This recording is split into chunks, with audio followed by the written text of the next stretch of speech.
أعوذ بالله من الشيطان الرجيم. بسم الله الرحمن الرحيم. والمرسلات عرفا فالعاصفات عصفا والناشرات نشرا فالفارقات فرقا فالملقيات ذكرا عذرا أو نذرا إنما توعدون لواقع فإذا النجوم طمست وإذا السماء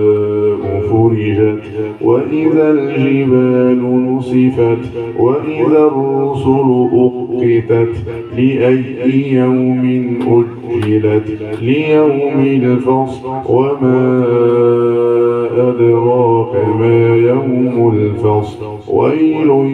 يومئذ للمكذبين ألم نهلك الأولين ثم نتبعهم الآخرين كذلك نفعل بالمجرمين ويل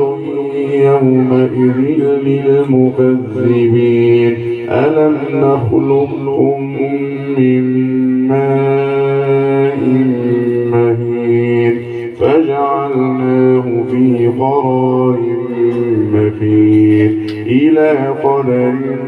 معلوم فقدرنا فنعم القادرون ويل يومئذ للمكذبين ألم نجعل الأرض كفاتا أحياء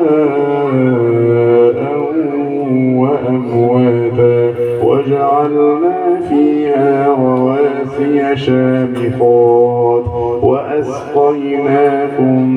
ماء فراتا ويل يومئذ للمكذبين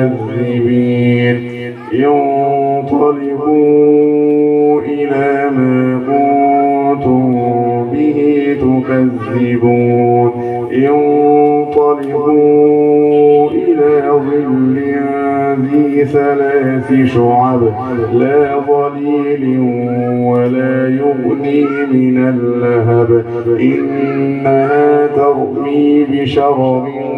كالقصر كأنه جمالة صفر ويل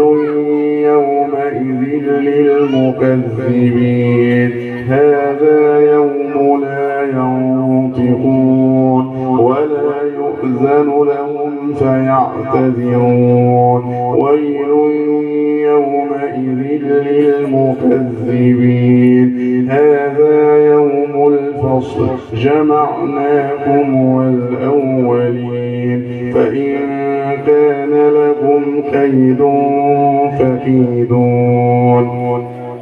ويل يومئذ للمكذبين إن المتقين في ظلال وعيون وفواكه مما يشتهون كلوا واشربوا هنيئا